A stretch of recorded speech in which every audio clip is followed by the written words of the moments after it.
wabarakatuh. Waalaikumsalam warahmatullahi wabarakatuh. Allahumma salli ala sayyidina Muhammad. Allahumma salli wa sallim wa barik alaihi.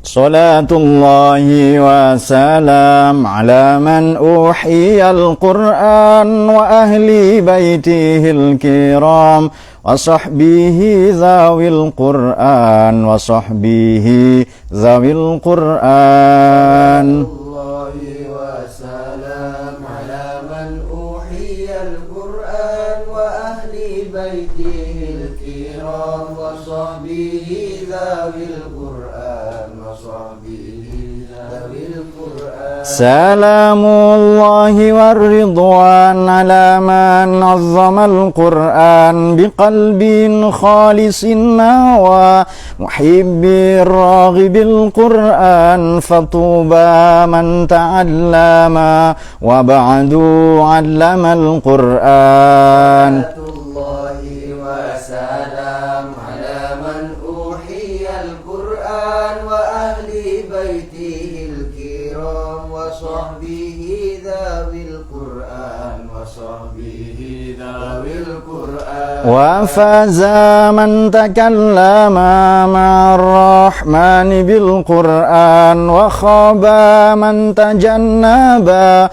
alaihi la'natul Qur'an wa la qarina fid dunya walal ukhra siwal Qur'an. Salatullahi wa salam ala man uhiyal Qur'an wa ahli baitihil kiram wa sahbihi dhawil Qur'an wa sahbihi dhawil Qur'an. ولا شافي ذا الأعلى لدى المولى عدا القرآن وشافيع مشفع ومنجي صاحب القرآن وماخل لا مصدقون على من أعرض القرآن.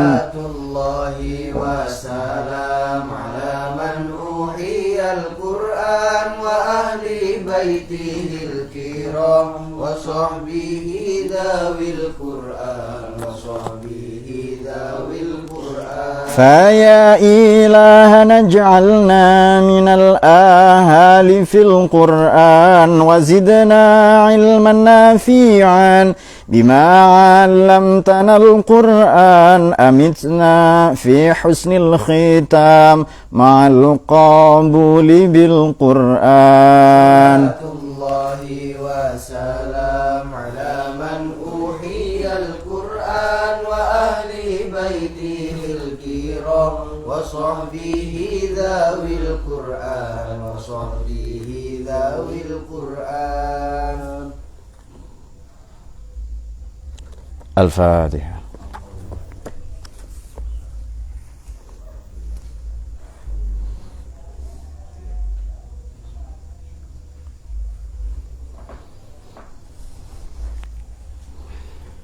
Bismillahirrahmanirrahim. Salatu wassalamu ala sayyidina Muhammad Rasulullah wa ala alihi wa sahbihi wa ala. Mari kita lanjutkan kajian tafsir maudhu'i tematik pada kesempatan berbahagia ini. Temanya adalah perempuan-perempuan dalam Al-Quran, dan pada sesi yang pertama adalah Sayyidah Maryam, lazim dikenal Siti Maryam. Sebutan Siti ini sebutan menghormati saja ya, nama aslinya memang Maryam. 31 kali diulang Maryam ini di dalam Al-Quran. Ini malah lebih banyak dari Nabi Isa sendiri. Kemudian Nabi Adam juga hanya 25 kali. Rupa-rupanya Sayyidah Maryam ini kalau membuka syarahnya Sahih Bukhari ya, di Fathul Bari ini dikemukakan bahwa perempuan-perempuan yang jadi nabi itu 6 orang. Tentu saja selain Sayyidah Maryam ya. Ya, Ibunda Hawa, kemudian istrinya Nabi Ibrahim alaihissalam, Siti Saroh itu, kemudian salah satunya juga Siti Maryam ya, kemudian ibunda Nabi Musa alaihissalam dan seterusnya. Oke. Baik, secara spesifik Maryam ini kemudian menjadi nama surat. Apa sih maknanya Maryam? Kemudian mengapa ia diistimewakan, dan pelajaran apa saja yang bisa kita petik? Bisakah Maryam kontemporer, milenial itu kita dapati hari ini di tengah kehidupan yang ya, yang sedemikian artifisial ya. Kita tahu artifisial, tahu ya, kecerdasan buatan. Dulu buatan-buatan itu hampir tidak ada kecuali pewarna pakaian, lalu bergeser dari pewarna pakaian itu ke pewarna makanan, lalu semuanya buatan nanti itu. Tetapi sebenarnya dulu di era mumi-mumi Fir'aun itu sudah banyak ditemukan kaki mumi ini kaki palsu. Jadi terutama nanti pasca Perang Dunia Kedua ya, banyak ditemukan ya benda-benda buatan lah ya. Mula-mula saya kira orang yang bertanggung jawab menemukan pewarna pakaian itu adalah William Henry Perkin. William Henry Perkin ini orang yang bikin pewarna pakaian mula-mula. Dari pewarna pakaian, kan tadinya alami itu, dari pewarna pakaian bergeser ke pewarna makanan. Dari pewarna makanan ini nanti bergeser ke kendaraan-kendaraan terus dan seterusnya ya. Dan sejak saat itu dunia sudah dijejali, hampir sekarang tidak ada yang alami. Kan lawan kata artificial itu kan adalah natural, natural. Artificial itu buatan, natural alami. Ada beberapa agak sulit ya, artificial. Kasihan, tentu saja natural, natural ya. Ini alami, ini buatan. Sampai nanti mengarah ke kecerdasan buatan. Sekarang apa yang tidak pakai? Yang tidak pakai itu semua. Oke, kita ingin mendudukkan Sayyidah Maryam ini dalam kerangka atau dalam cara berpikir natural dan artificial. Rupa-rupanya kalau mau memiliki anak yang soleh, anak yang baik, nasihat Sayyidina Ali, pilihlah, tentukanlah, cetaklah anakmu 25 tahun sebelum engkau lahir. Sebelum anakmu lahir. Jadi lama sekali itu. Artinya sejak Anda masih bocah itu, sejak Anda baru lahir, Anda sudah punya investasi nanti anak-anak Anda seperti apa. Jadi sudah ada rekayasa ini ya. Jadi takhayyaru linutofikum, hadis Nabi itu betul. Upgrade lah kualitas spermamu ya, atau sel telurmu, calon anak-anakmu. Ya, Dayat menyimak sekali kualitas itu ya. Jadi record lah. Baik. Bismillahirrahmanirrahim. Salah satunya adalah ini surat Maryam ya. Oh iya, surat Maryam ini dimulai dengan ayat dengan bunyi kaf, bismillahirrahmanirrahim, kaf, ha, ya, ain, shad. Di Quran dikenal dengan surat atau ayat muqatta'ah ya, muqatta'at. Ini ada pada fawatihus suwar, pada permukaan surat-surat. Muqatta'at itu ya. Coba kita cari ya, ada di 29 surat. Dan huruf muqatta'at ini ada sebanyak 14. Alif, ha, ro, sin, shad, ta, ain, qaf, kaf, lam, mim, nun, ha, ya. Betul, ada 14 ini. Nah, beberapa pandangan seperti Imam Ar-Razi itu punya tafsir beda-beda. Ini tidak ada yang tahu selain Allah ya. Nun, qaf, toha, yasin, tosim, mim. Sudah 4 itu. 3. Alif lam mim, alif lam ro ya, atau kaf ha ya ain shad ini. Alif lam mim shad itu yang 4. Alif ini maknanya ana, saya, atau Allah sendiri. Ini kata Imam Ar-Razi ya. Kalau ha itu akronim dari hadi. Makanya toha itu tohir dan hadi. Kemudian ha itu al-hamid. To itu ya toha tadi sudah ya. Ya itu adalah hai. Oh, wahai ya. Ya itu maknanya adalah either an abbreviation for the Bennington interjection equivalent. Waduh, ini apa ini maksudnya? Ya sudah lah pokoknya begitu ya ya. Panggilan o atau hai ya.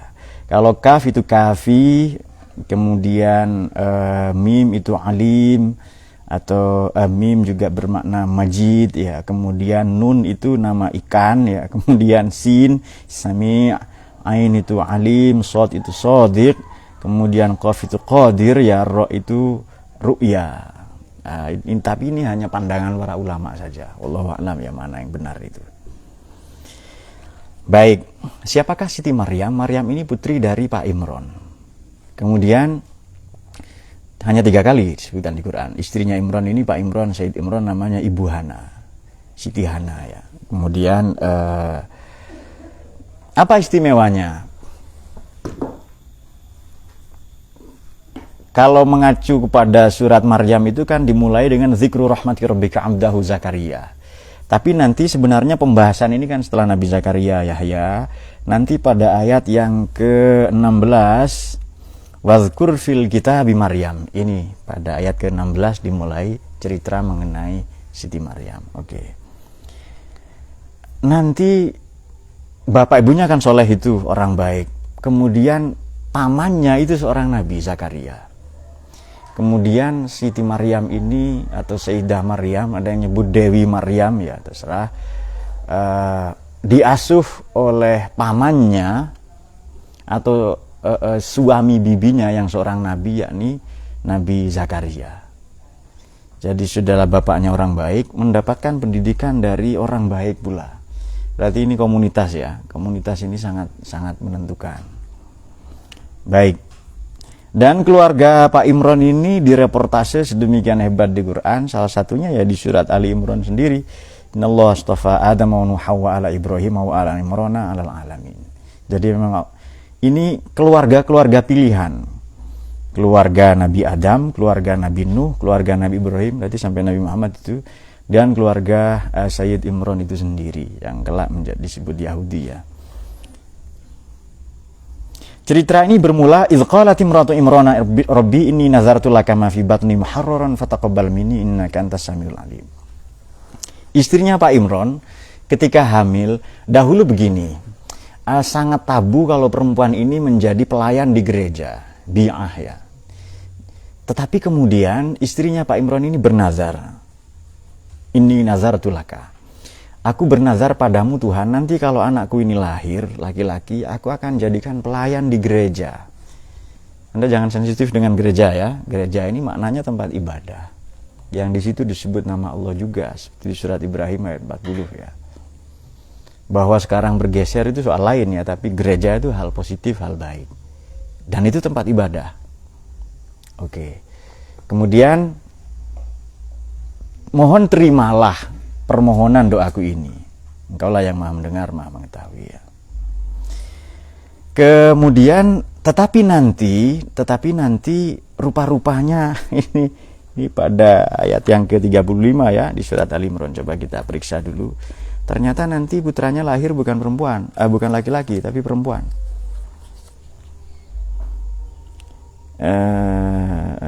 Aku akan menjadikan yang pengabdi atau pelayan ya. Falamma wada'atha, tapi ketika lahir qalat rabbi inni wada'tuha unsa. Loh, kok saya melahirkan perempuan? Allah maha mengetahui dengan apa yang dianugerahkan ini ya. Walaisal dzakaru kal unsa, ini jawaban Tuhan. Laki-laki yang kau minta itu tidak sebaik perempuan yang aku anugerahkan. Ini budaya patrilineal, kepingin punya anak laki-laki. Padahal laki-laki atau perempuan itu anugerah Tuhan yang wajib kita terima. Tidak ada pilihan lain itu. Jadi firman Tuhan tegas sekali ini di surat Ali Imran ayat 36. Laisa dzakaru kal unsa. Laki-laki dan tidaklah laki-laki seperti perempuan. Tapi maknanya begini, laki-laki yang kau minta itu tidak sebaik dengan perempuan yang kau berikan. Ini sama itu Maryam wa inni u'idzuha bika wa dzurriyyataha minasyaitonir rajim. Ini kualitas Siti Maryam ya. Dan nanti dijelaskan di hadis ya. Jadi Siti Maryam ini atau Sayyidah Maryam ini sudah lahir terbebas dari gangguan setan itu, dijaga dari setan itu. Kemudian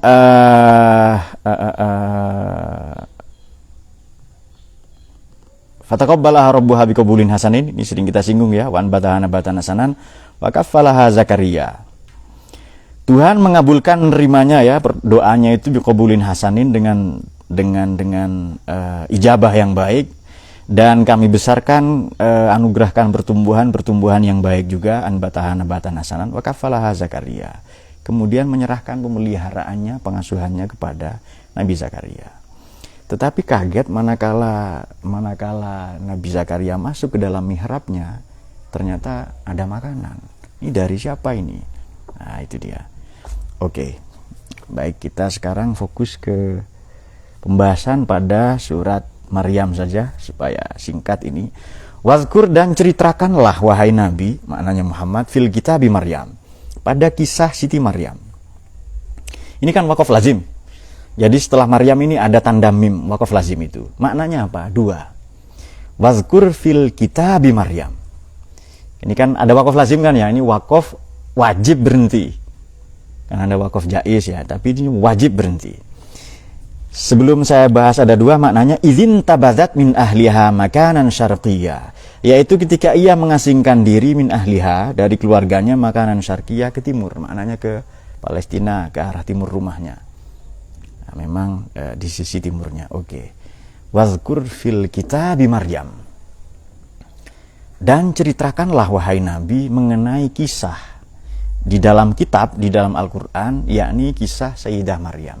Ini kalau ada nama orang Maryam ya, kemudian waqaf lazim, maknanya dua.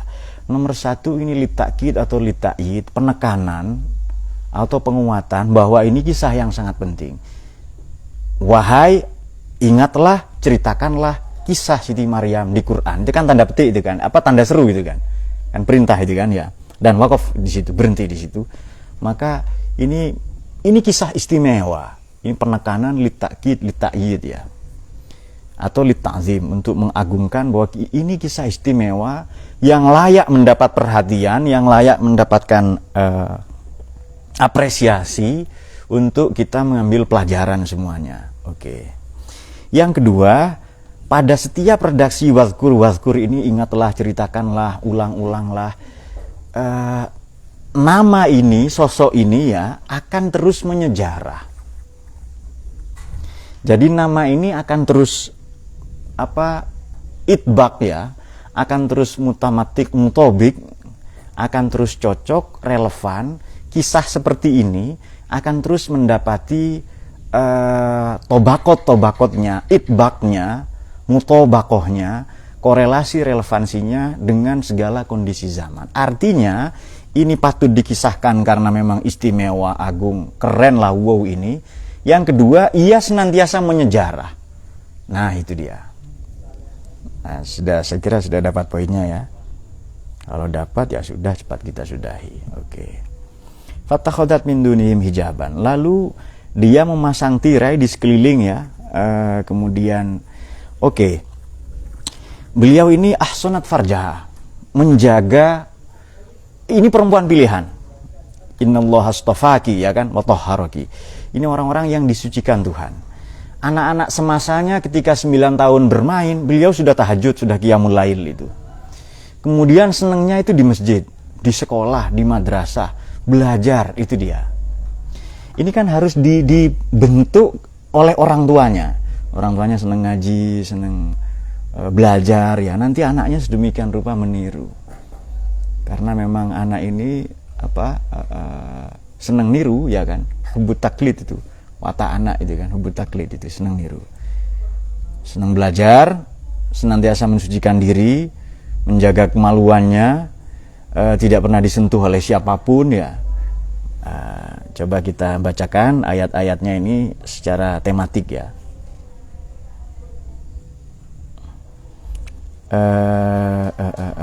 Bismillahirrahmanirrahim, 31 kali, banyak kali diulang dalam Quran ya. Mula-mula kita ikuti secara runut saja dari surat Baqarah ya. Dari surat yang kedua saja di Quran supaya runut ini pembahasannya. Walaqad atayna Musal kita wa qaffayna min ba'dihi birrusul wa atayna Isa ibn Maryam al-bayyinat wa ayyadnahu biruhil qudus. Afkulama ja'at rasul mimma la tahwa mustakbartum fariqun kadzabtum fariqun taqtulun. Oke. Kemudian dikasih nama Sayyidah Maryam ayat 36 ya.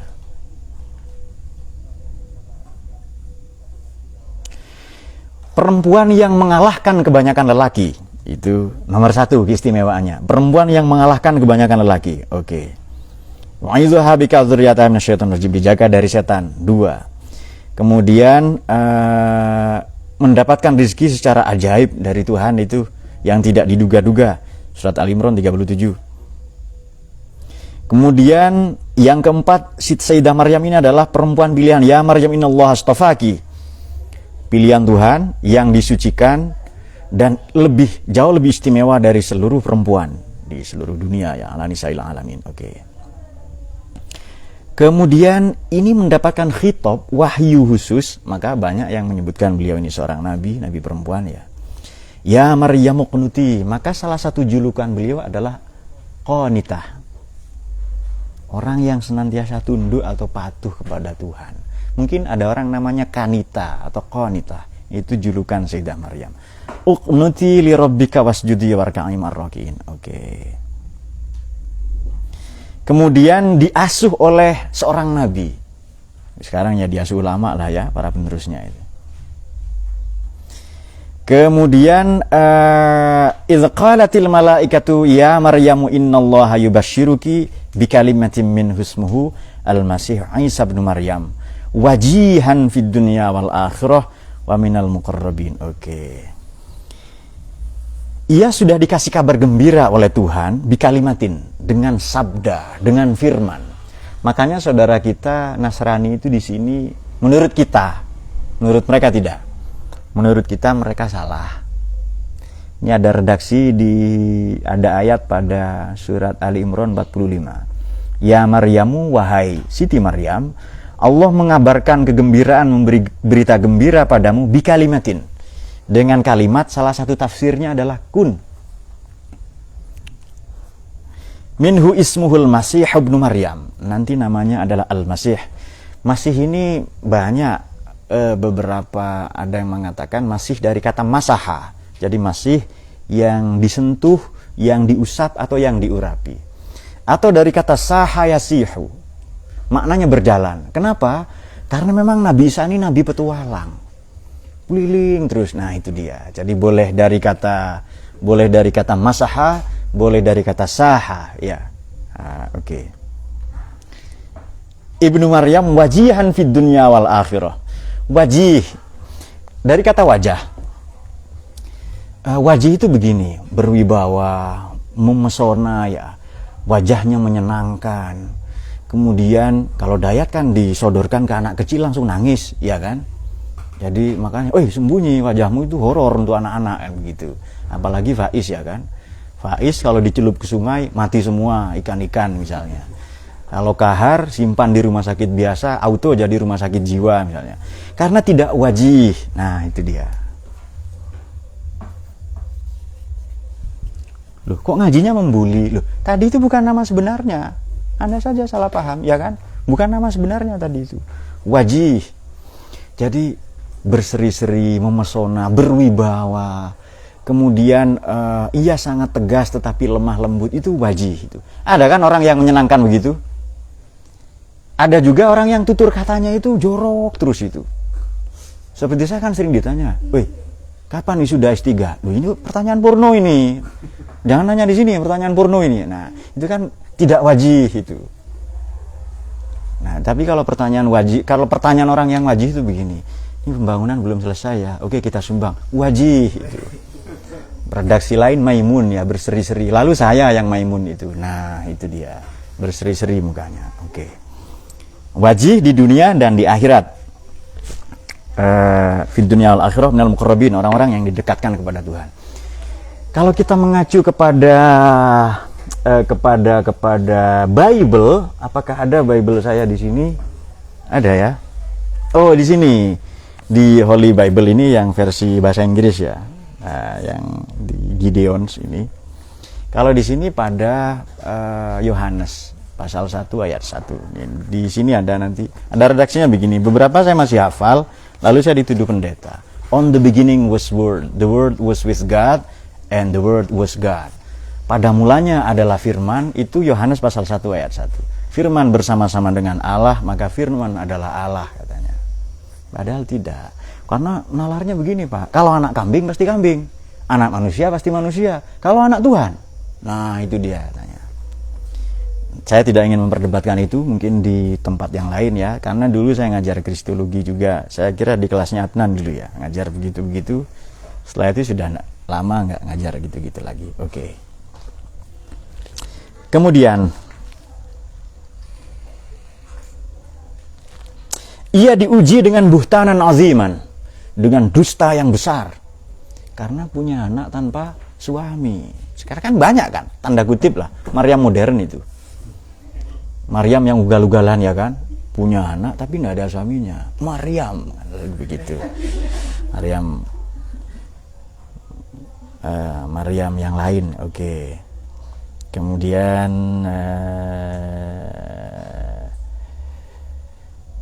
ada lagi keistimewaan beliau adalah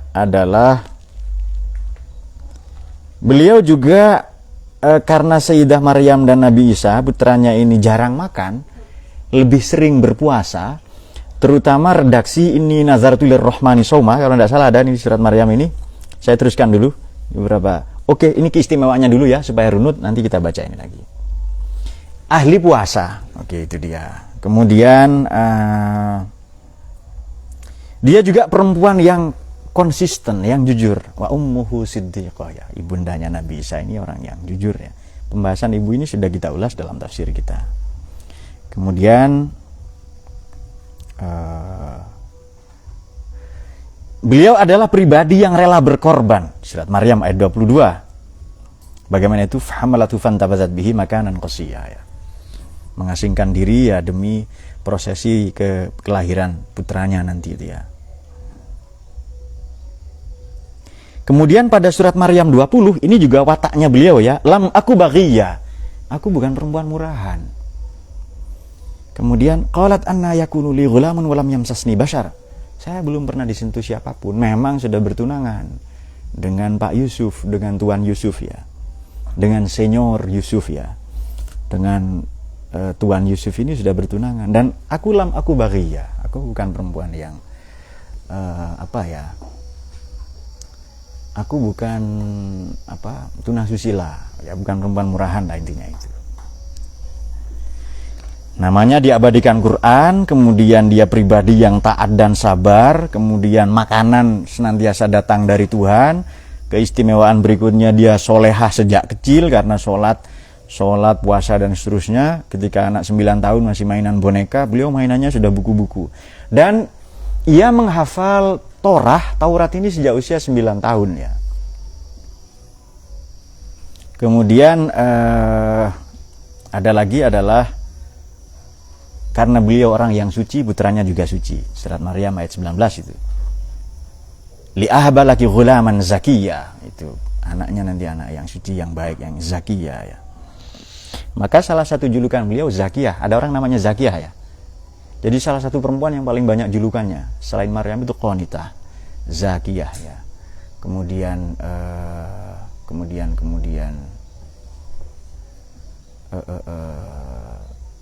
Shadiqah ya, nama julukan beliau itu ya. Kalau tadi yang Ummu Siddiqah itu di surat Maryam, di surat Maidah ayat 75. Tidak diganggu setan, ini di hadis di Quran juga ada. Sudah tadi kedua orang tuanya beriman, diasuh oleh para nabi, juga sudah dijamin masuk surga itu ya. Apa istimewanya? Saya kira kita pun dijamin masuk surga, betul ya? Yakin enggak kalian? Meskipun wajah-wajah kalian tidak cocok, tidak kompatibel ya, tapi saya yakin saya ahli surga itu. Percaya enggak kalian? Kalau enggak percaya saya bacakan hadisnya. Semua umatnya Nabi Muhammad ini masuk surga ya. Kullu ummati yadkhulul jannah, itu pasti itu. Kecuali yang enggak mau, illa man aba. Kecuali orang yang senang dipanggil aba. Man aba itu enggak mau, yang enggak mau. Nah, itu dia. Aba wastakbaro itu loh ya. Nah, oke, sudah ya. Baik, mari kita baca senarainya. Tadi sudah. Sekarang kisah utuhnya bagaimana sedikit ini. Fatakhadat min dunim hijaban, mengambil tirai, kemudian farsalna ilaiha ruhana, dikirimkan itu. Fatamassalaha basyaron sawiyya. Oke. Lalu malaikat Jibril datang dalam bentuk pria yang sangat rupawan. Kemudian qalat inni a'udzu birrahmani minka in kunta taqiyya. Aku berlindung kepada Ar-Rahman. Aduhai Tuhan Ar-Rahman yang Maha melimpahkan kasih sayang, kasihani aku. Jangan sampai saya diganggu dengan orang ini, kata. Seharusnya kamu juga berlindung kepada Ar-Rahman in kunta taqiyya, kalau kamu orang baik-baik. Tapi segera pria itu menjawab, qala innama ana rasulu rabbik. Saya ini utusan Tuhan. maknanya adalah malaikat ya, an-namusul azim, malaikat Jibril. Li ahaba laki ghulaman zakiya. Saya hanya mau sampaikan wahaba ini memberikan anugerah, wahaba ya, wahaba, anugerah yang tidak diminta. Makanya ilmu ada yang wahbi, ya kan? Tidak melulu kasbi ilmu itu. Kalau yang utang kalian kan kasbon namanya. Nah, wahbi. Ada ilmu yang kasbi. Kasbi ini ilmu kita peroleh secara konvensional atau ilmu husuli. Tapi kalau wahbi ini ilmu huduri, ilmu yang mendatangi kita. Ya kita siapkan tempatnya saja. Jadi Allah menganugerahkan la ahaba, Allah akan menganugerahkan putra kepadamu. Li ahaba laki ghulaman zakiya, untuk ya menganugerahkan kepadamu Sayyidah Maryam ghulaman zakiya, anak laki-laki yang suci. Segera beliau menukas, qalat anna yakunu li ghulamun wa lam yamsasni bashar. Saya belum pernah disentuh siapapun. Walam aku baghiyah, aku juga bukan perempuan murahan. Kemudian malaikat Jibril menjawab lagi, qala kadzalik. Oke, saya setuju, katanya memang begitu kok, tidak ada problem. Tapi qala rabbuki wa alayya hayyin. Tapi ini bagi Tuhan enteng banget ini. Memang Tuhan maunya begitu. Walina ja'alahu ayatan linnasi wa rahmatan minna wa kana amran maqdiya. Ini sudah menjadi keputusan. Tadi tiba-tiba malaikat Jibril itu sudah menjawab, it has been decided. Ini sudah diputuskan. Jadi Anda tidak bisa memilih. Itu dia, kan ada orang yang dipilih kan oleh Tuhan itu. Jadi memang orang-orang pilihan. Jadi kalau Anda berdoa atau siap-siap latihan ceramah, pidato, ingin jadi ulama, apakah Anda siap untuk itu? Nah, itu dia. Kemudian jadi wali misalnya, karomahnya tok maunya, bukan walinya. Fahamalathu fantabatat bihi makanan qasiyam, lalu mengasingkan diri tadi itu. Wajahal makhad ila jiz'in nakhlah qalat ya laitani mitu qabla hadza wa kuntu. Ini dia redaksinya ya. Jadi beliau pernah limbung, putus asa, perempuan yang normal. Fa'aja'ahal makhad. Ini fa'aja'ahal makhad sudah mulai kontraksi. Ini terjemahan di Kementerian Agama enggak begitu, ini terjemahan saya. Ini perutnya sudah ada tanda-tanda mau melahirkan. Kemudian ila jiz'in nakhlah. Kemudian beliau bersandar kepada dinding kurma. Lalu daun-daun kurma itu mengatup sendiri. Kemudian qalat ya laitani mitu qabla hadza wa kuntu nasyan mansiyya. Aduhai, seandainya Tuhan saya tidak lahir, saya tidak pernah ada. Ya laitani mitu, seandainya aku mati saja qabla hadza, sebelum peristiwa ini, hamil kemudian melahirkan tanpa ada suami tadi itu, wa kuntu nasyan mansiyya, dan aku menjadi figur sosok yang dilupakan saja. Jadi kalau kaf ha ya ain shad, kafi hadi, kemudian alim ya apa tadi itu dan seterusnya itu. Fanadaha min tahtiha, maka dia malaikat Jibril berseru kepadanya dari tempat yang rendah. Ini salah satu memang redaksi malaikat Jibril. Salah satunya bayi dalam rahim itu sudah bersuara. Ini bukan di film-film kalian beranak dalam kubur, bukan gitu. Bukan itu. Ini salah satu tafsirnya ya. Ini sudah kita periksa bahwa malaikat Jibril yang bersuara.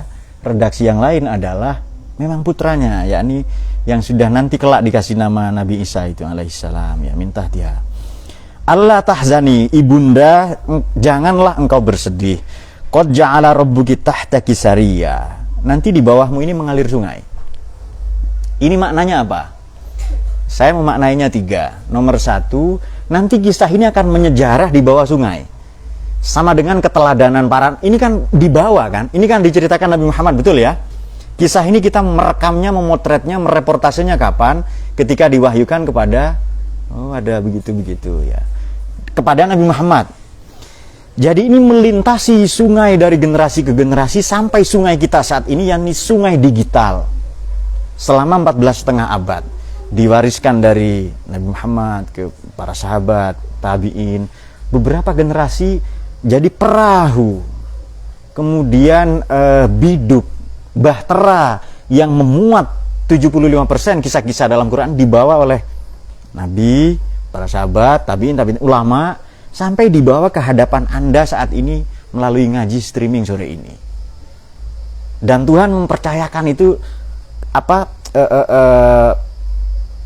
perahunya, bahteranya, biduknya, cadiknya itu sama, tetapi nahkodanya berbeda-beda dari setiap generasi itu.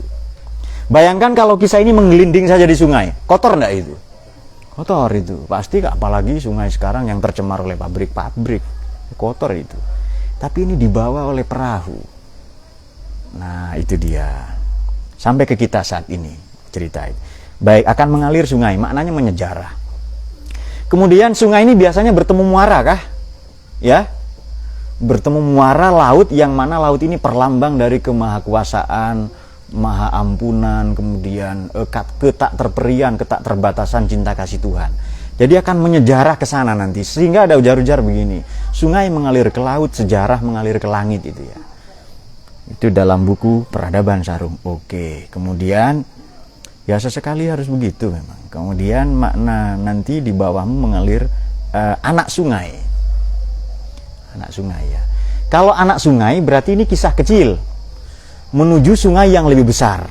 Sungai apa itu? Islam. Sungai apa itu? Ahlus Sunnah wal Jamaah. Sungai apa itu? Sungai digital. Sungai apa itu? Sungai sejarah. Yang akan terus dibawa sampai kehidupan ini berakhir. Nah, itu dia. Wauzi ilaika bijiz'in nakhlah. Putranya tadi Nabi Isa doronglah, goyangkanlah ke arahmu pangkal pohon kurma. Kira-kira ibu ini atau perempuan kuatkah mendorong, menendang pohon kurma itu? Tidak kuat, maknanya 3. Oke, 2 saja, tidak banyak-banyak. 2. Artinya kalau mau dapat rezeki berupa kurma,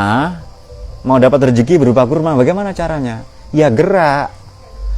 Ini kan kurma ini kan ya, tapi simbol saja. Kalau mau rezeki gerak. Jangan di rumah saja berdoa. Beliau mendapatkan rezeki berupa kurma yang berjatuhan atau daun-daunnya yang mengatup karena dorongan kakinya yang menggoyangkan atau karena kemurahan Tuhan menurut Anda. Jadi usaha kita tidak membantu Tuhan, sebenarnya Tuhanlah yang menggerakkan kita itu. Ini beda perspektif ya. Jadi pokoknya gerak saja, nanti Tuhan yang menggerakkan. Niat baik saja tidak cukup, disertai dengan tindakan. Pokoknya bertindak saja. Pokoknya ngajar saja, nanti muridnya pinter. Allah yang bikin pinter itu. Tidak ada yang amin ya. Jadi pokoknya nikah saja, berani gitu loh.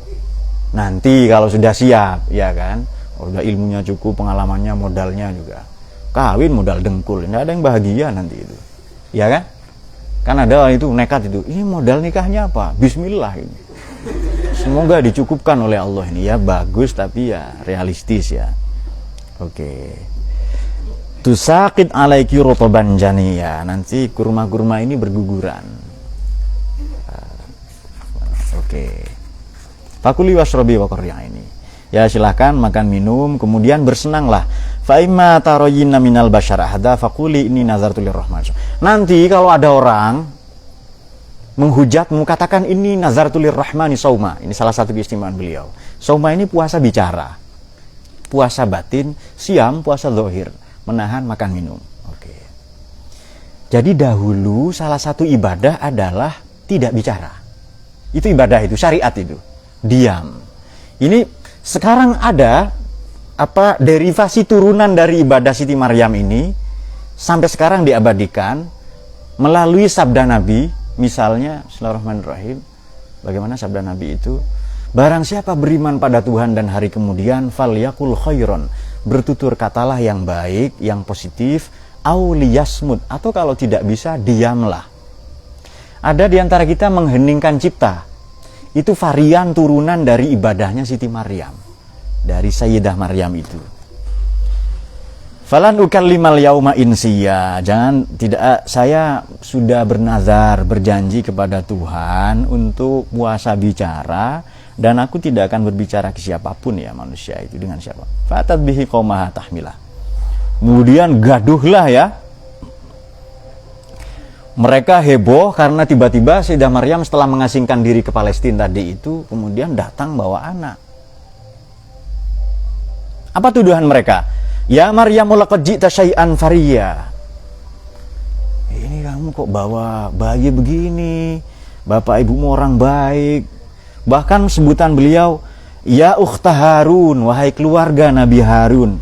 Sebutan baik ini ya, alaihissalam. Maka abuki mra'a sawin wa makanat ummuki baghiyah. Bapakmu orang baik, ibumu orang baik. Kemudian beliau diam saja dan menunjuk putranya itu. Fa asyarat ilahi, kepada putranya ya. Qalu. Jadi beliau menggendong. Wah, kan heboh itu. Ramai di grup apa di percakapan itu, di pasar-pasar dan seterusnya. Saya sudah bersumpah kepada Allah untuk tidak bicara. Kemudian beliau hanya berisyarat dengan menunjuk putranya itu. Lalu kata orang-orang yang heboh di sana, kaifa nukallimu man kana fil mahdi sabiyya. Bocah yang masih digendong di buayan itu kok apa bisa bicara katanya. Segera si bayi itu alaihissalam menukas, "Inni Abdullahi." Ini dia. Saya hamba Tuhan, ataniyal kitab wa ja'alani nabiyya. Nanti Allah akan menganugerahkan kitab suci yang Injil kepadaku dan aku akan dipilihnya menjadi nabi. Wa ja'alani mubarakan aina ma kunt. Tempat dimanapun yang aku singgahi akan mendapatkan keberkahan. Wa ausani bis sholati waz zakati ma dumtu hayya. Dia mewasiatkan salat zakat kepadaku selama aku hidup. Wa barron biwalidati, juga kewajiban berbakti kepada ibundaku. Walam yaj'alni jabbaran syaqiya. Dia tidak menjadikan aku sebagai orang yang bengis ya, juga celaka.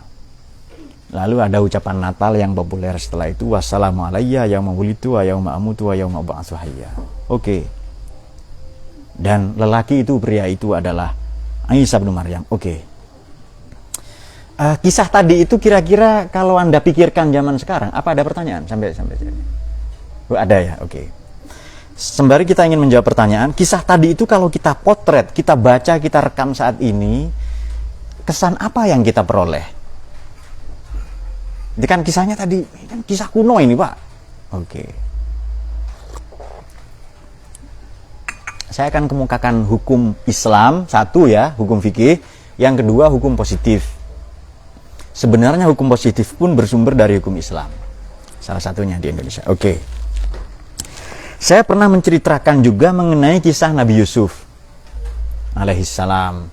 Yang waktu itu, jadi begini, saya pernah menceritakan ke teman-teman, mungkin di forum ini belum, asas atau azas legalitas dalam hukum ya.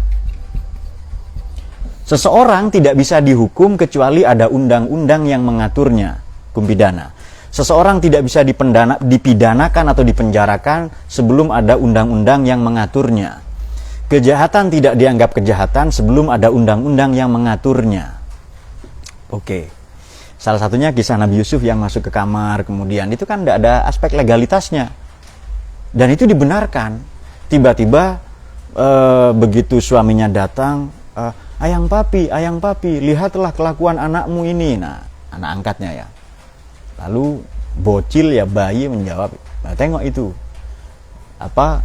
Karena komisu kudamin kubulin, kalau robek di bagian depan, fasodakot, perempuan ini benar. Bahwa minal kadzibin. Tapi in kudamin min duburin fakazabat, si perempuan itu yang berdusta. Tidak disebut siapa ya, itu kerennya Quran itu. Kalau perbuatan tidak baik tidak disebut nama, kadang disebut gelar. Abu Lahab ya kan, sorry ya sebagian. Abu Lahab itu kan hanya gelar saja kan. Tapi kata Syekh Sa'rawi, saya Mutawalli Asy-Sa'rawi, kalau tokoh ini figur tidak disebutkan namanya tapi gelarnya, itu akan tetap menyejarah, akan terus berulang-ulang. Akan ada Abu Lahab kontemporer. Akan ada Imro'atul Aziz, istri pembesar yang berwatak demikian, dan itu akan berulang-ulang.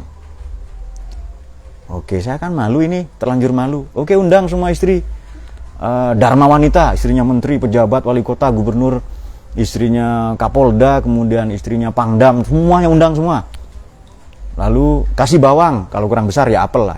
Lalu Nabi Yusuf lewat itu. Wah, lalu mereka terperangah, yang diiris jari-jarinya kan populer sekali itu. Oke. Sudah. Kalau dalam kisah ini juga sama.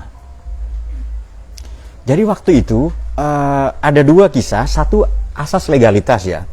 Asas legalitasnya adalah perempuan ini asas legalitas adalah pelayan gereja itu laki-laki. Sejak saat itu ada perempuan, sampai sekarang ada kan, suster kan ya. Oke, jadi membuat asas legalitas baru. Dua, perempuan yang melahirkan tanpa suami, maka ia dihukum mati. Tetapi ini kemudian berbeda Lalu beliau sebutkan, oh iya betul ya, bayi ini pasti bukan sihir lah, macam-macam ya. Ini juga aspek legalitas yang lain, asas legalitas yang lain. Nah, ini mengindikasikan kalau diseret ke misalnya orang-orang yang datang, orang-orang yang lahir pra-Islam sebelum Nabi Muhammad diutus, maka yang berbeda agama ya, maka ia tidak dihukumi apapun. Bagaimana itu? Aku tidak akan muazzabin ya sebelum kami mengutus para rasul kepada kalian. Bagaimana itu? Nab'atsa rasulan. Oke, saya carikan ya. Baru kita akan menjawab pertanyaan. Wa ma kunna mu'azzabina hatta nab'atsa rasulan, surat Isra ayat 15. Wa man ihtada fa innama yahtadi li nafsihi wa man dhalla fa innama yadhillu 'alaiha wa la taziru waziratu wizra ukhra. Ini aspek asas legalitasnya ya. Seseorang tidak akan dibebani oleh dosa orang lain. Wa ma kunna mu'azzibina hatta nab'atsa rasulan. Kalau belum diutus nabi, ya terserah agamanya apa. Kalau baik dia masuk surga. Nah, dan surga neraka itu bukan ranah kita. Ini hukum positif juga hukum fikih ya. Artinya apa? Sebelum datang berita kepadanya, sebelum datang keputusan Tuhan, konsekuensi hukum kepadanya, kita tidak bisa menghukumi. Itu orang baik, orang buruk, berbuat jahat. Apalagi semata-mata berdasarkan selera atau kita cocok atau tidak cocok itu. Dulu ada anggapan jahiliyah bahwa orang baik pasti anaknya baik. Ternyata Nabi Nuh tidak, sejak Nabi Adam juga tidak. Ini memutus mata rantai anggapan arogansi budaya bahwa kalau kiai anaknya auto baik. Kalau keturunan Nabi pasti baik misalnya. Kalau Habib misalnya pasti baik. Belum tentu itu. Nah itu dia. Sudah paham ya? Oke, catatan lagi yang tidak kalah penting adalah, jadi begini. Seseorang asas legalitas dalam hukum positif ya Indonesia, tidak bisa dihukum, dipenjara, dipidanakan sebelum ada undang-undang yang mengaturnya. Maka sejak peristiwa Nabi Yusuf itu, atau sejak peristiwa Siti Maryam ini, ada legalitas baru. Artinya apa? Orang-orang suci, para nabi, para rasul, orang-orang istimewa, orang-orang pilihan Tuhan ini, tindakannya menjadi hukum. Tindakannya berkonsekuensi fikih. Tindakannya, perbuatannya, tutur katanya menjadi syariat. Paham nggak? Yang puasa tadi itu loh, nanti menjadi syariat. Kemudian menjadi syariat, kita berbaik sangka bahwa ada orang misalnya melahirkan, baru menikah 6 bulan tiba-tiba anaknya lahir. Sangat mungkin 7 bulan tiba-tiba anaknya lahir itu. Atau tidak bersuami tiba-tiba melahirkan. Boleh jadi ada prosesi bayi tabung apa yang kita tidak tahu, ya kan?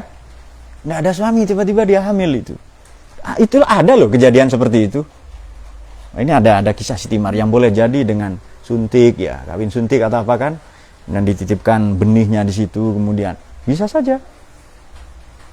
Nah, ini kemudian peristiwa-peristiwa sama dengan begini. Kenapa Sayyidah Maryam mengasingkan diri? Saya tidak usah menjawab, tapi saya akan sebutkan beberapa kisah. Nabi Muhammad sebelum dapat wahyu kira-kira bertahanus, berkholwat. Ya, betul ya. Kemudian Nabi Musa demikian juga kah? Bilwadil muqaddas itu di Turi Sinin, betul kah? Nabi Ibrahim sama juga. Walhasil sebenarnya cara-cara Tuhan ini kadang pada momen-momen hidup kita butuh mengasingkan diri. Nah itu dia. Memang kalau ini ayahnya baik, ibunya baik, seharusnya baik. Itu kan anggapan masyarakat. Kok ada fakta begini?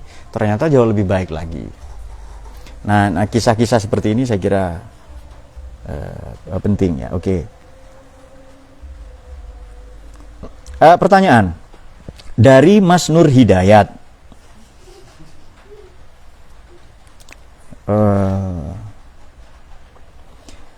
Di dalam tema dan agak keluar tema. Oke, di dalam tema dan agak keluar ya. Jadi di dalam dan agak keluar. Oke. Tadi dikatakan ayat muqatta'ah dikatakan hanya Allah yang tahu. Lalu kalau pandangan ulama disebutkan itu fungsinya apa?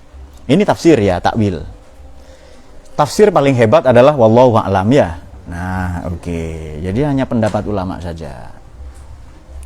Mengapa tafsir ulama mengenai ayat muqatta'at dikategorikan hanya Allah saja yang tahu, sementara yang bukan muqatta'at seolah-olah tidak dikatakan begitu juga, tidak populer.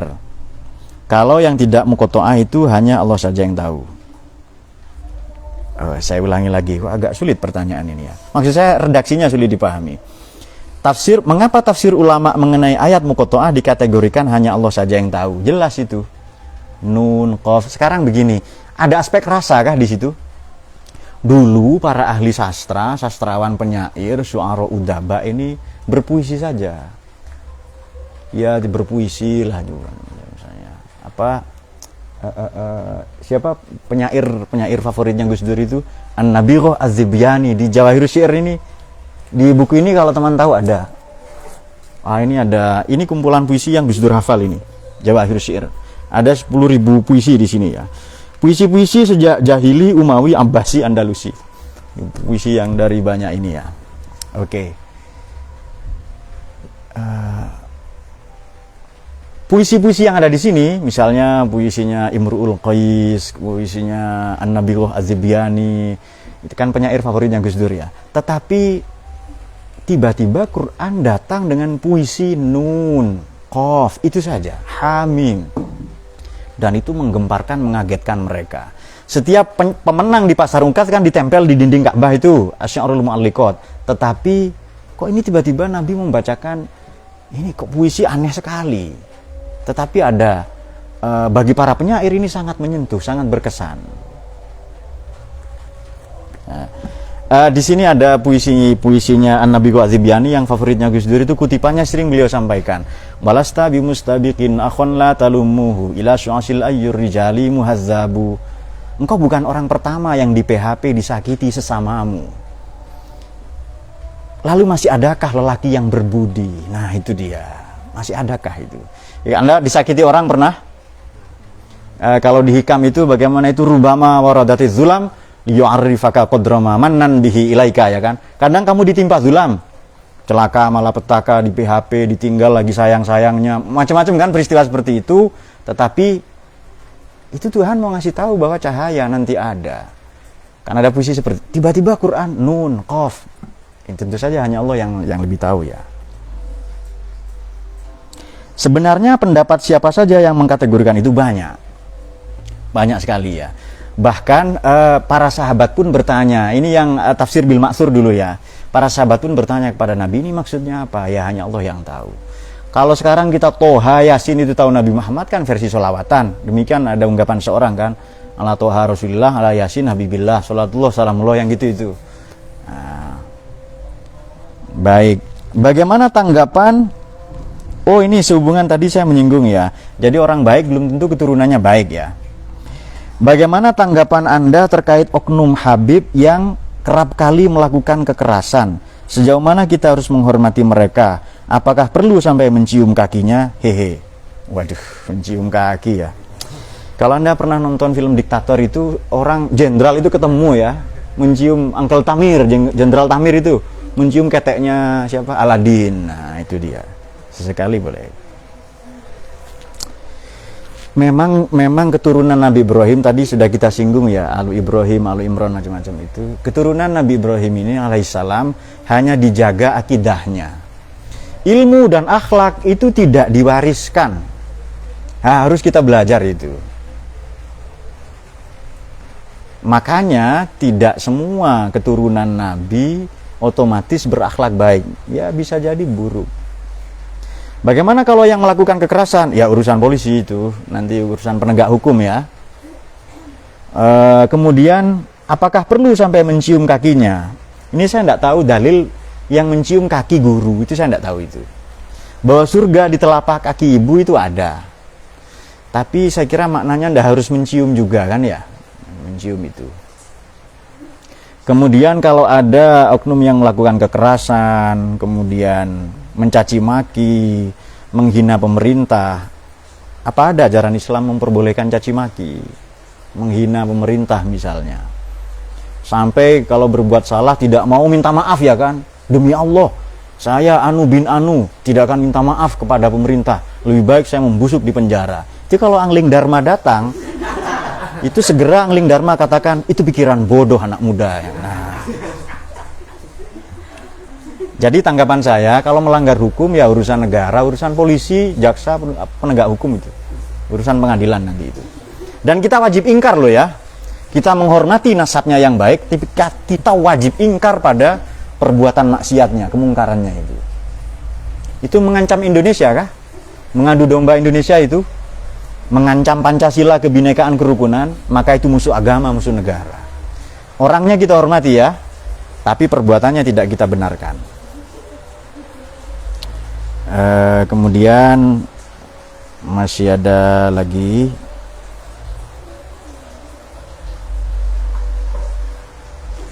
Dari Makdur Iwan Ad-Dafki, bagaimana cara mendidik anak perempuan di era modern ini sebagaimana pendidikan yang diberikan oleh keluarga Imron kepada Siti Maryam?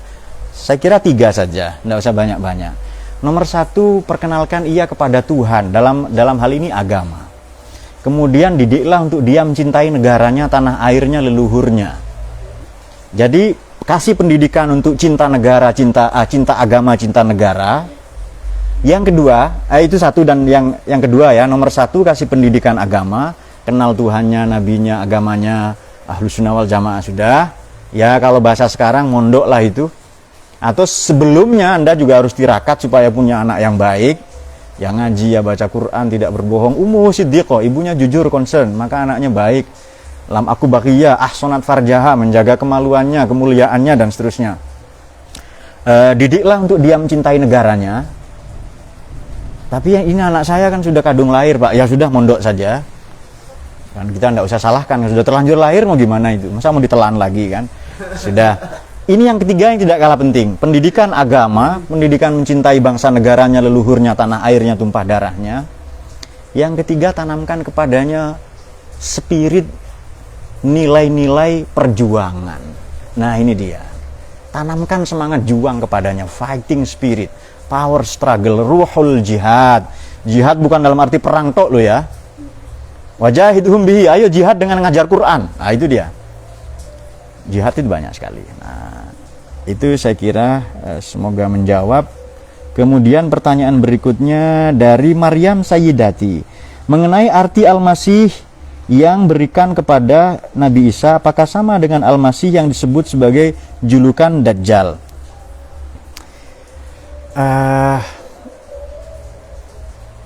Salah satu makna kan Dajjal itu kan al-mau'ud, nanti yang dijanjikan. Al-Masih yang diurapi, sebenarnya yang diusap atau diurapi untuk konteks Nabi Isa itu begini. Ada orang sakit, bawa anak itu, anaknya sakit itu. Lalu kemudian anak ini sakit kusta, kemudian belang-belang, bahkan ada orang mati, diusap saja hidup itu. Burung mati diusap saja hidup itu. Hidup kembali maknanya itu, jangan diusap hidup. Salah paham nanti dia. Oke. Itu kan berarti pegangan hidup, dipegang-pegang baru hidup, bukan itu. Allahumma sholli ala sayyidina Muhammad. Lalu perempuan tadi bertanya, wahai Nabi, wahai Rasul, kenapa engkau bisa menyembuhkan, mengobati, menghidupkan orang mati? Padahal ini kan waktu itu teknologi pengobatan kan sangat hebat itu. Orang berlomba-lomba dalam dunia medis. Tapi ada yang tanpa obat Nabi Isa itu bisa sembuhkan. Sekarang begini, apakah apotek as-Saidaliyat, toko obat itu, apotek itu menyediakan semua jenis obat untuk Anda? Ada? Ada loh yang Anda harus temukan di Quran. Ada obat itu yang harus dengan mencium tangan ibu Anda, ya kan? Mencium tangan ibu, langit, hujan, air susu. Katanya begitu kan ya? Nah, mencium tangan pacar, langit, hujan, air comberan. Nah. Ada ke emaknya nggak mau salaman ya kan, salaman ke ibunya begini, ada kah? Ke pipinya itu. Giliran ke pacarnya itu layar HP sampai pecah, dicium, cit sampai pecah itu. Nah, kemudian maka itu disebut yang Al-Masih. Tapi kalau Dajjal ini tidak, dia yang dijanjikan saja nanti itu, yang pasti datang.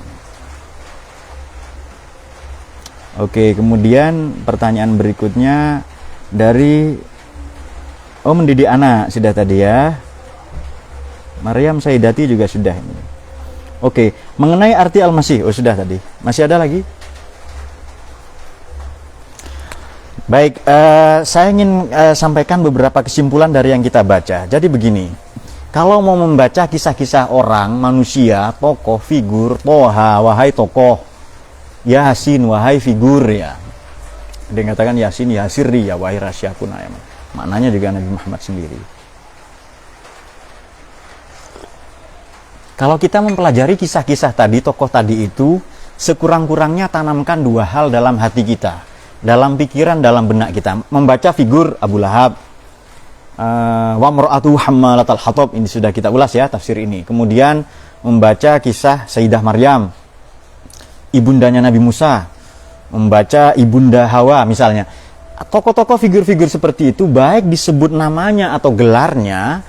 Kalau disebut namanya berarti ini istimewa, litakid, litakyid, lita'zim tadi. Kalau disebut gelarnya ini sesuatu yang akan berulang-ulang, akan menyejarah, akan ada orang-orang seperti ini. Oke. Setiap membaca kisah-kisah tokoh, sebab begini, Quran ini kadang nyebut peristiwa tapi tidak nyebut tokoh, ada ya? Ada juga nyebut tokoh tapi tidak nyebut peristiwa. Nah, mari kita melangkah lebih teknis kepada ulumul Quran, tapi saya akan kemukakan dalam bahasa kita saja. Tadi di awal saya menyinggung begini, ini kan Siti Maryam natural. Bagaimana kalau Siti Maryam versi digital, versi artifisial? Dulu kan yang kita makan itu apa sih? Ya flora fauna, tanaman, tumbuhan apa. Sekarang tidak. Sudah jajanan-jajanan itu sudah pabrikan semua. Orang memelihara di mana di Norwegia itu ternak ikan salmon misalnya, salah satu ikan paling mahal ya di dunia itu. Ini pakannya sudah rekayasa genetik, rekayasa kimia. Kemudian kalau Anda suka makan gorengan, misalnya ini kan gorengan kadaluarsa kadang kan ya. Gorengan 2003 dijual 2022 ya kan. Gorengan 2003, gorengan 2003. Berarti itu sudah kadaluarsa 19 tahun ya kan. Gorengan 2003 dijual 2022. Oke. Itu kan ada minyak curah. Dikasih bahan-bahan kimia, ya apakah tawas atau HCl, air keras ya, atau NaCl atau apa. Nanti yang hitam-hitam itu mengendap lalu bening. Yang bening itu dipakai untuk menggoreng lagi. Maka praktis semua yang kita makan ini penyakit semua ini. Ini kan ada begitu-begitu kan ya. Dahulu tidak, dahulu masih itu. Jadi selamat datang di dunia artifisial, di dunia digital, semuanya menggunakan kecerdasan artifisial sekarang. Obat-obatan, dimulai dari tadi pewarna pakaian, lalu pewarna makanan, kemudian sakarin ya kan, warna makanan, lalu makanan lebih manis, lebih apa dan seterusnya. Lalu buah, ternak-ternak, binatang, lembu, kemudian semuanya itu sudah rekayasa kimia semua. Walhasil kita lebih sulit mencari kemurnian, paham ya? Maka dengan membaca kisah-kisah seperti ini, kita mencari otentisitas kita, asolah, kita mencari kemurnian. Jadi ini kan sungai mengalir jauh ya. Ini kan kita berada di sini nih, sungai 4.0 ya. Sungai digital, sungai IoT. Kita ini kan sudah artifisial semua, palsu semua ini. Medsos sudah berpura-pura kepadamu kan, maka engkau tidak perlu jujur kepadanya. Naik terus 3.0, 2.0, 1, terus sampai ke kisah Sayyidah Maryam ini. Nah, di tengah-tengah kehidupan yang serba palsu, serba artifisial, picisan, kita dituntut mencari kemurnian. Makanya menjadi manusia ini sulit, karena menjadi manusia itu asasi alami. Itu sesuatu yang sangat kita harapkan, kita rindukan. Sementara kehidupan menuntut artifisial. Orang transplantasi jantung pertama kali itu 82. Sekarang transplantasi jantung itu pakai jantung babi. Itu kaget itu, yang anti babi, anti apa, kaget nanti itu. Kemudian semuanya kan sudah pakai kecerdasan buatan itu sekarang. Artificial Intelligence itu, AI itu. Apa? AI, sorry. Artificial Intelligence, kecerdasan buatan. Nah, di tengah-tengah seperti ini masih bisakah kita mencari kemurnian? Bisa. Keaslian, originalitas, otentisitas, asolah. Caranya dengan membaca kisah-kisah seperti ini. 1. Yang kedua, setiap membaca momen atau peristiwa, tadi dikatakan Quran kadang nyebut peristiwa tidak sebut nama, atau sebut nama tanpa menyebut peristiwa. Tahun itu tidak penting. Sekurang-kurangnya kita punya pandangan begini. Peristiwa, berarti dalam filsafat ini fenomenologi. Pada setiap peristiwa ada meta peristiwa, ada nilai-nilai, ada ajaran-ajaran, ada moralitas di sana, itu yang kita ambil. Bukan Nabi Musa membelah lautan, bukan yang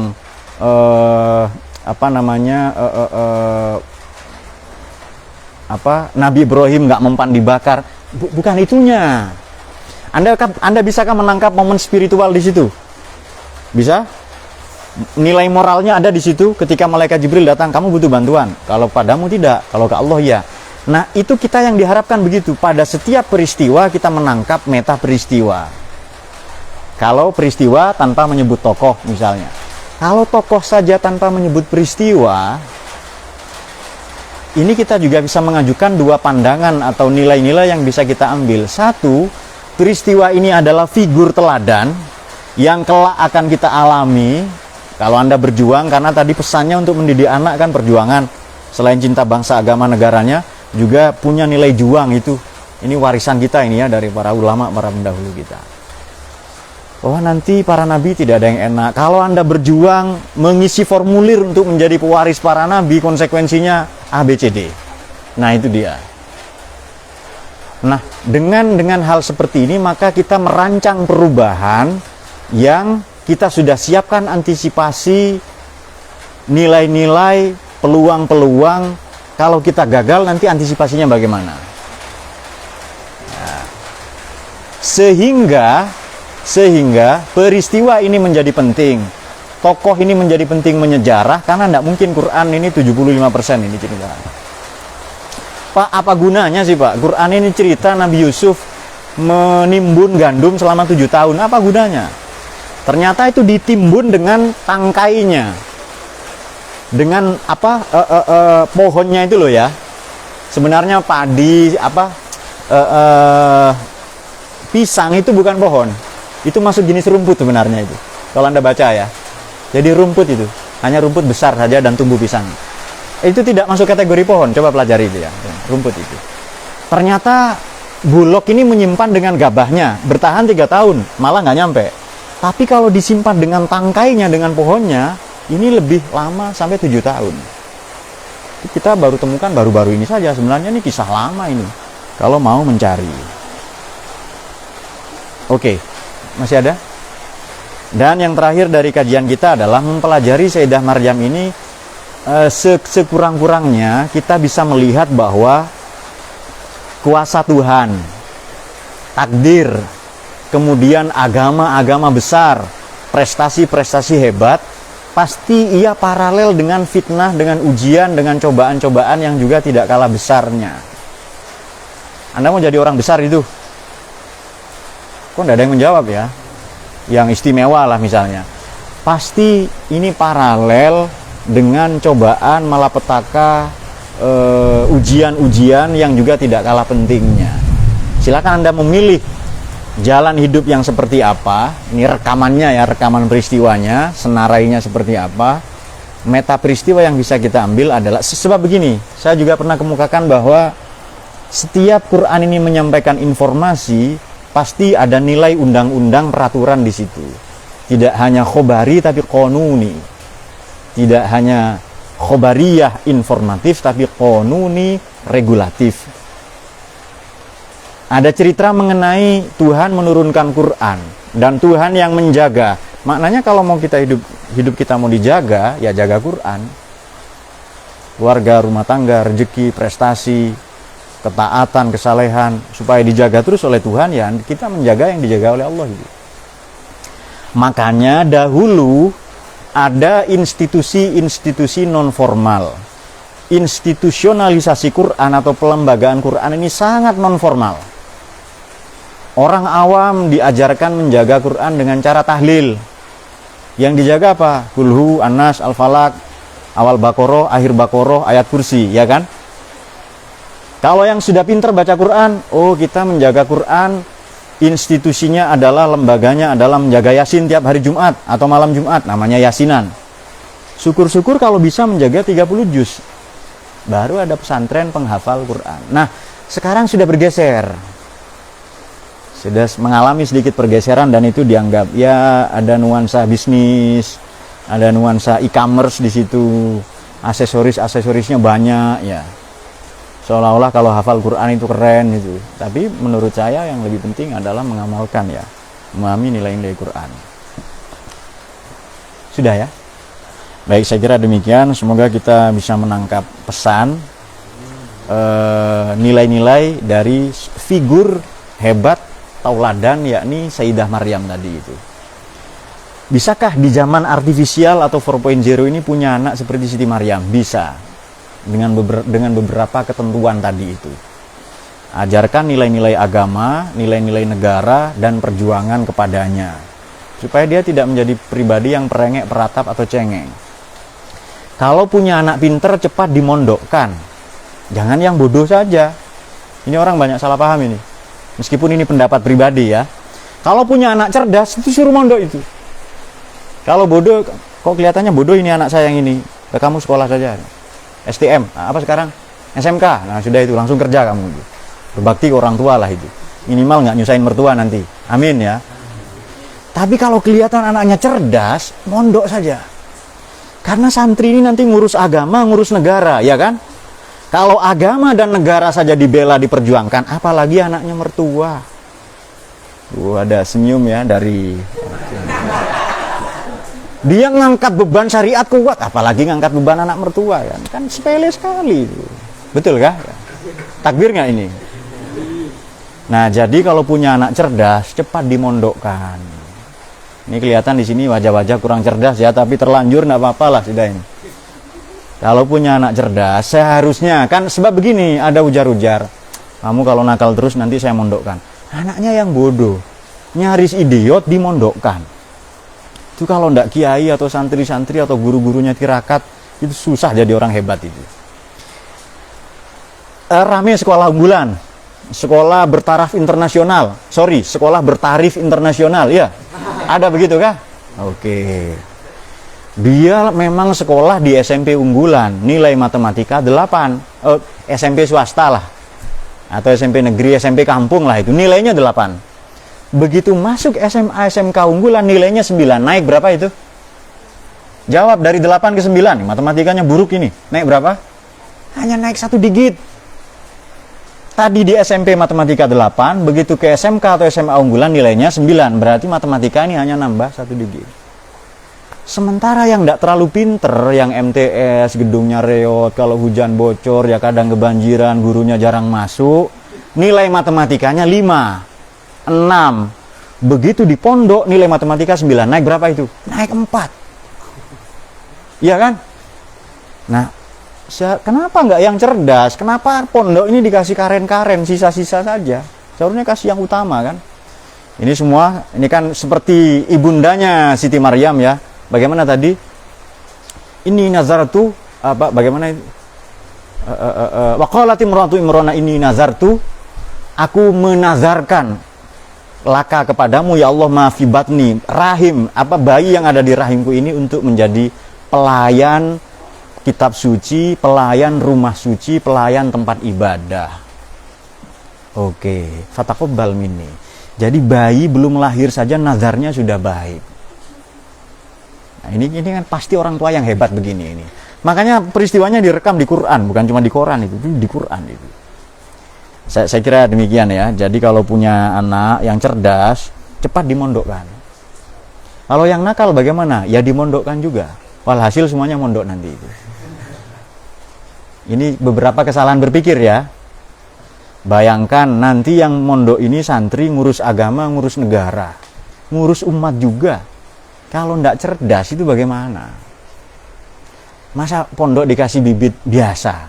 Sekolah umum yang hanya mengejar prestasi dunia itu dikasih produk unggulan. Kita rata-rata SMP SMA menang olimpiade matematika ya, olimpiade fisika, olimpiade robotik. Begitu selesai kuliah, gagap menjalani hidup. Yang berprestasi IPK-nya 4 atau 7 misalnya kalau ada. IP-nya 4,0 itu. hebat di bangku kuliah, di bangku sekolah. Tapi di kehidupan nyata dia nggak mampu menjalani hidup. Gagal, bunuh diri, pekertinya kurang baik. Oh, berarti ada yang salah itu di sana itu. Jadi sudah saatnya kita kembali ke pesantren ya. Nah, sekarang pesantren itu banyak, pesantren digital salah satunya. Baik demikian, semoga bertambah kecintaan kita kepada Quran, dicahayai Quran semua. Kisah-kisah teladan seperti beliau ini kita duplikasi. Kita berharap kalau Anda memilih calon istri, pilihlah yang seperti Sayyidah Maryam itu, yakni wa ummuhu siddiqah, ibunya concern. Kalau bisa Pak, yang ahli Quran juga. Bagaimana itu wa indahu ummul kitab, yang ahli Quran, ahli kitab suci juga. Kalau kitab suci saja dijaga, apalagi suami kan. Kalau orang baca Quran dicium ya, betul kan ya? Quran saja dicium dimuliakan, apalagi suaminya. Oke. Kemudian litunzira ummal qura wa man haulaha. Ini supaya ibu yang nanti mendidik kampung, karena mendidik perempuan sama dengan mendidik sekian generasi. Kalau mendidik laki-laki satu orang saja, karena mitokondria itu diwariskan ibu nanti. Wa ummu siddiqah litunzira ummal qura wa man haulaha, umun semua ya. Kemudian wa indahu ummul kitab, ada lagi ibu yang ibu sangat ideal, yang sekarang ibu jarang ada itu. Faradatnahu ila ummihi kay taqarra ainuha wa la tahzana. Nabi Musa dikembalikan ke ibunya, ibunya senang, pandangannya jernih, jiwanya tenang. Itu ibu yang menenteramkan jiwa. Bukan yang fa ummuhu hawiyah, ibu yang seperti nyala neraka, bukan ibu. Kalau ibu seperti itu ada, maka nanti yang lahir itu imam. Karena imam dengan ibu itu satu akar kata, amma ya ummu, imam. Syarat-syarat imam itu apa sih? Salah satunya di hadis ya, ta'ummul imam qari'uhum li kitabillah. Yang paling layak jadi imam itu ibu diulang 3 kali di situ. Ta'ummul imam, ta'ummu imam qari'uhum li kitabillah. Yang paling pintar baca kitab suci atau ummul kitab. Adakah perempuan seperti itu? Ya nyari itu ada pasti nanti itu. Tapi pertanyaannya, Anda, kita kan Sayyidah Maryam, ya kan? Yang nanti melahirkan Nabi Isa. Rupa-rupanya kan sekarang banyak Nabi Siti Maryam modern atau apa. Pak, saya mendambakan perempuan yang Khadijah. Seberapa Muhammadkah Anda? Saya mendambakan perempuan yang seperti Siti Saroh, Pak, Siti Hajar. Seberapa Ibrahimkah Anda? Ya kan? Tapi boleh jadi loh ya, istrinya Nabi dia seperti istrinya Nabi Lut ya, yang wa mro'ata Lut, wa mro'ata Nuh, kan ada begitu kan? Yang nanti di surat Tahrim ayat terakhir disinggung juga Siti Maryam ya, dan seterusnya. Demikian, semoga semua dicahayai oleh Quran. Allahumma arhamna bil Quran waj'alhu lana imaman wa nuran. Allahumma dzakkirna minhu ma nasina wa 'allimna warzuqna tilawatahu ana al-laili wa atrafan nahar. Allahumma fiqh la min tariq. Assalamualaikum warahmatullahi wabarakatuh.